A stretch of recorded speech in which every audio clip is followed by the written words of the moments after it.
Et bienvenue sur Zedon, je suis Z et aujourd'hui on continue la série A to Z avec la redoutée lettre H, c'est-à-dire H. H. Ou peut-être que c'est H, avec un H au début, vous savez avec le son qu'on apprend tous à l'école, H. Oui, on trouve déjà un problème dans la lettre elle-même. Bon en fait pas vraiment parce que la version officielle c'est H, sans le premier H. Et l'autre est considéré comme incorrect. Mais vous voyez dans quoi on s'embarque. En effet, il s'avère que le H ne se prononce pas tout le temps. Et en plus, il n'y a pas vraiment de règles qui dictent ça. Prenez par exemple les mots honor ou honest. Vous n'allez pas entendre le H. Le mot commence par le son A. It's good, honest, innocent men. Même chose avec notre mot courant, hour. We had 2 hours notice. 2 hours. Alors que les autres mots qui commencent par H-O, comme hold ou horse, ont un H qui se prononce. Whoa, hold your horses, man. Et puis vous avez par exemple le mot herb, où au Royaume-Uni le H se prononce, Rather rare herb. Get it with it? alors qu'en anglais américain, le H ne se prononce pas, herb. And garlands of fresh herbs. Et puis il y a des mots comme vehicle ou exhausting, où le H est silencieux. Sounds exhausting. Et c'est pas parce que le H est au milieu du mot, parce que le H se prononce dans des mots comme behind, ou encore apprehend. Apprehend him? Après ça, un H sera muet à la fin d'un mot s'il est précédé par une voyelle, comme par exemple dans cheetah. Cheetah speed? Et tout ça, ça va avoir des conséquences, comme par exemple comment va s'écrire l'article E. Devant une consonne c'est E, mais devant une voyelle c'est un. Donc qu'en est-il quand il y a un H? Eh bien si le H se prononce, il est considéré comme une consonne. Ça va être E. Go to hospital. Mais si le H ne se prononce pas, ça va être un. Parce qu'on va considérer que le mot commence par la voyelle suivant le H. It's an honor to meet you.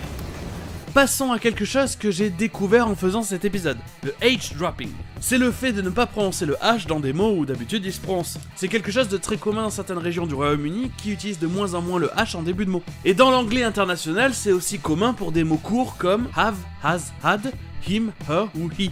Quand ils ne sont pas accentués dans une phrase, on dit qu'ils sont dans leur weak form, leur forme faible. Ça veut dire que la voyelle va être moins forte et se prononcer différemment, mais surtout que le H ne sera pas prononcé. Par exemple, vous voulez dire « tirez-lui dessus ». Shoot him. Le H ne va pas se prononcer, on va faire la liaison. Shoot him. C'est dur des fois de savoir si c'est une règle d'anglais ou c'est juste les gens qui parlent vite. No, maybe you should have.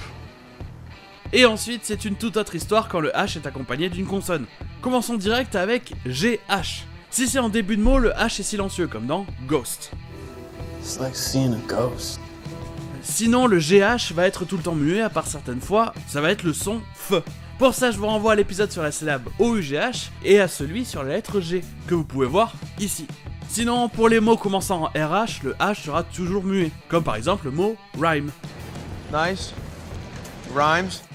Ensuite, nous avons CH et SH. Sans surprise, j'ai parlé de la première dans l'épisode sur la lettre C. Mais voilà le topo. Si c'est CH, ça se prononce CH, et si c'est SH ou que le mot vient du français comme machine, ça va se prononcer CH. Your mission, should you choose to accept it. Et comme en français, quand on trouve le son PH, ça va se prononcer F. I'm part cat, part elephant, part dolphin. Dolphin? Ça va pas être le cas dans certains mots où le P et le H viennent de mots différents, comme dans uphold, qui vient du mot hold, et le H sera prononcé. I'm paid to uphold the law.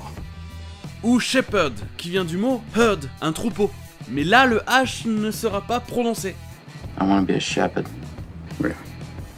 On a un autre problème face aux mots qui commencent par WH. Avec des mots comme who ou encore whole, comme vous avez pu l'entendre, c'est juste le son H. Mais avec le reste des mots, le H va être muet, ça va être juste le son W.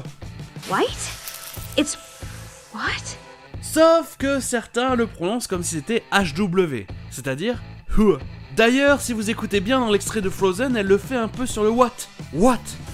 What? Ça va plutôt être des personnes d'Écosse, d'Irlande ou de parties reculées du Royaume-Uni ou des États-Unis. Ou simplement des personnes qui l'ont appris comme ça. C'est bien représenté dans ce passage de Family Guy sur la marque Cool Whip, ou plutôt Cool Whip, c'est-à-dire de la chantilly. Cool Whip, yeah. You mean Cool Whip? Yeah, Cool Whip. Cool Whip. Cool Whip. Cool Whip. Cool Whip. You're saying it weird. Why are you putting so much emphasis on the H? Et enfin, vous saviez que ça devait arriver. Terminons sur la syllabe TH. Mais on va faire vite. Il existe deux prononciations. The, qui se rapproche du son THE, et the, qui se rapproche du son SE. Vous entendrez the dans des mots comme though, the ou this. et le son th dans des mots comme think, through ou threat. Bon, après autant de TH, vous faites sûrement cette tronche-là, mais j'y reviendrai plus en profondeur dans un épisode consacré juste à ces 2 lettres. Et enfin, il existe des mots avec un TH où le H est juste muet, comme par exemple du Tain, Time, ou le fleuve connu sous le nom de la Tamise, Thames. I passed along the river Thames. Et voilà pour la prononciation du H. Sinon, en dehors de ça, il n'y a pas grand chose à dire sur cette lettre, à part que c'est utilisé comme diminutif de plusieurs mots déprimants. Vous avez par exemple un des surnoms de l'héroïne, la drogue, qui peut être H. Vous avez aussi the H-bomb pour Hydrogen Bomb, l'autre nom d'une bombe atomique. Ou encore Preparation H, une célèbre marque de crème pour les hémorroïdes. Preparations A through G were a complete failure, but now, ladies and gentlemen, we finally have a working tractor beam, which we shall call Preparation H. What? Et enfin, vous croiserez peut-être l'expression Jesus H. Christ, quand quelqu'un s'énerve ou est surpris par quelque chose. C'est très commun et pourtant personne ne sait ce que veut dire le H. Et ça viendrait d'une vieille traduction approximative qui a donné les initiales JHC. Et encore, même ça, c'est pas sûr. Malgré ça, c'est tellement connu qu'on le retrouve un peu partout, comme dans cette parodie par SNL de Django Unchained avec Jésus. Jesus H. Christ! The H is silent. Et merci à tous d'avoir suivi cet épisode de A to Z sur la lettre H. On va continuer cette série une fois par mois jusqu'à ce qu'on arrive à la fin de l'alphabet. Mais en attendant, pour le prochain Z-On, je vous dis à la semaine prochaine!